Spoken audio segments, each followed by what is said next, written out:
भक्त प्रेमियों, आराध्य जीवन सत्संग में आपका हृदय से स्वागत है। मित्रों, सदगुरुदेव कहते हैं, आचारी सब जग मिला, बिचारी नहीं कोय, जाके हृदय गुरु नहीं, जिया अकारत सोए। मतलब संसार में आचरण में रहने वाले लोग तो इतने हैं कि आप गिन नहीं सकते, लेकिन विचार करने वाला व्यक्ति खोजने पर भी नहीं मिलता। विचार करने वाला व्यक्ति किसी की बातों को सुनकर नहीं, अपने मनन चिंतन के द्वारा अपने जीवन को संवारता है। मित्रों, सदगुरुदेव कहते हैं, दया भाव हृदय नहीं, ज्ञान कथय बेहद, ते नर नर कहीं जाएंगे, सुन सुन साखी सबद। मित्रों, जो परोपकार से हीन है और ज्ञान ध्यान की बातें बढ़ चढ़ के करता है, वो नरक जाने की योग्य है, चाहे वो प्रतिदिन अमृतवाणियों को ही श्रवण क्यों न करता हो। भाई, अमृतवाणियां सुनने से नहीं, अपने जीवन में उतारने से काम बनता है।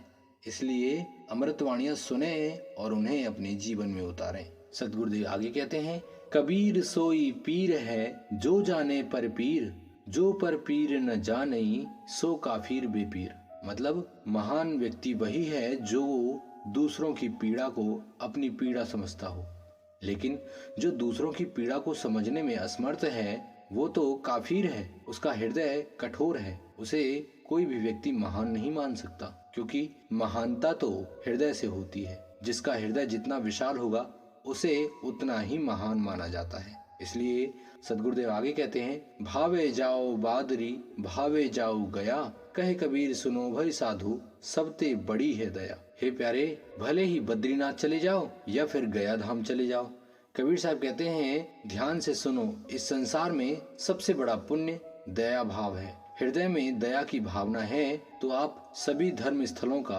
आनंद पुण्य प्राप्त कर सकते हो। अगर हृदय में दया ही नहीं है तो चाहे दुनिया में कहीं भी चले जाओ, शांति नहीं मिलेगी। सदगुरुदेव दान करने का बहुत सुंदर तरीका बताते हुए कहते हैं, कुंजर मुखते कन गिरा, घटे नवा को आहार, और कीड़ी कन लेके चली, पोषण दे परिवार। हे प्यारे, भोजन करते समय यदि हाथी के मुख से अन्न के कुछ कण गिर जाएं तो उसका आहार घट नहीं जाता है, लेकिन उन्हीं छोटे छोटे कणों को यदि चींटी ले जाए तो उसके पूरे परिवार का पालन पोषण हो जाता है। अर्थात किसी छोटे के प्रति दया भाव रखने से हमारा कुछ भी घट नहीं जाता है।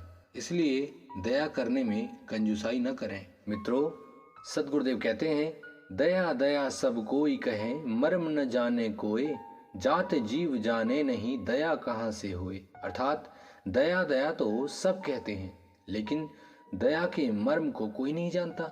जब जीव को ही लोग जीव नहीं समझते तो उनके हृदय में दया की भावना कहाँ से आ जाएगी। किसी भी जीव जंतु को देखकर मन में ये भाव आए कि उसमें तो प्राण है ही नहीं, तो हृदय में दया उत्पन्न हो ही नहीं सकती। इसलिए हर जीव के प्रति मन में सम्मान रखना होगा और अपनी पीड़ा के समान उनकी पीड़ाओं को समझने की जरूरत है।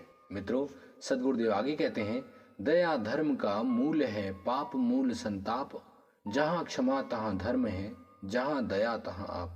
सदगुरुदेव इस दोहे में बहुत सूक्ष्म ज्ञान देते हुए कहते हैं, जो अपने हृदय में दया भावना लेके चलता है उसे धर्म को सीखने की आवश्यकता नहीं है, उसे धर्म को जानने की भी आवश्यकता नहीं है, क्योंकि जो व्यक्ति करुणा से भरा हुआ है, समझ लो वही धर्म की असली मूर्ति है। मित्रों, आज की ये प्रेरणा आपको कैसी लगी, कृपया हमें कमेंट करके जरूर बताएं, और ऐसे ही आध्यात्मिक ज्ञान के लिए अपने आराध्य जीवन सत्संग में अपना प्रेम यूं ही बनाए रखें। इन्हीं शुभ मंगल कामनाओं के साथ फिर मिलते हैं।